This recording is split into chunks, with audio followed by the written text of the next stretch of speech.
There's something special about this place that stays with you once you visit it.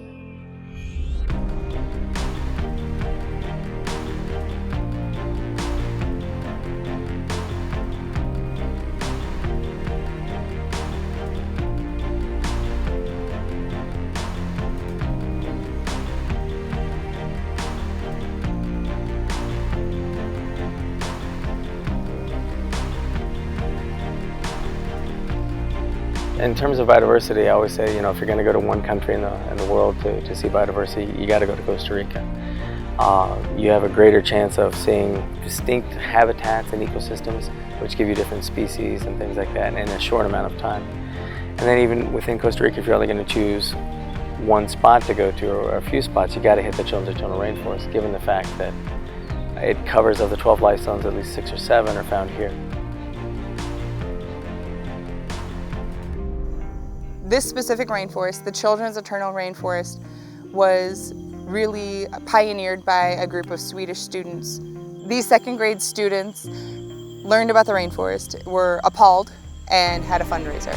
So they raised some money and they sent it, and they were able to buy a small parcel of land. And then the Swedish government learned about this and sent more money and bought more land. So all of this land has been kind of pieced together by children in over 44 countries and has become the Children's Eternal Rainforest.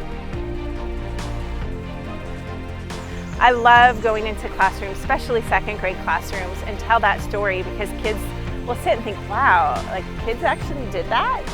So for us to continue to connect kids to this rainforest is one of the driving forces of what we do. That we really believe children connect to the natural environment, and if we can continue to keep them involved, then they become lifelong learners. They become lifelong supporters. They're people that you can't grow out of love with nature. You only get more and more entranced.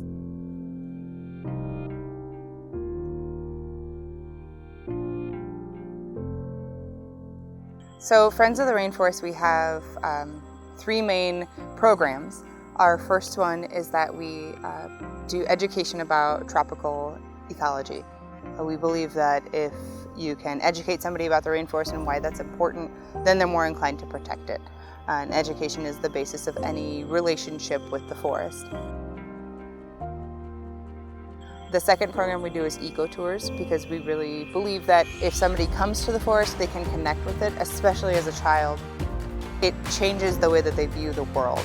They start to see things as a global citizen as opposed to something they read about in a textbook or didn't read about, as most schools are now cutting out a lot of tropical ecology.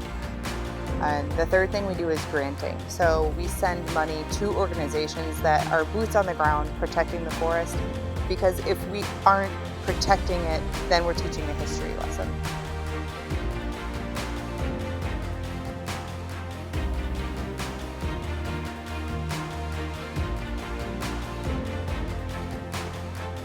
You can leave the Children's Eternal Rainforest, but the Children's Eternal Rainforest will always stay with you.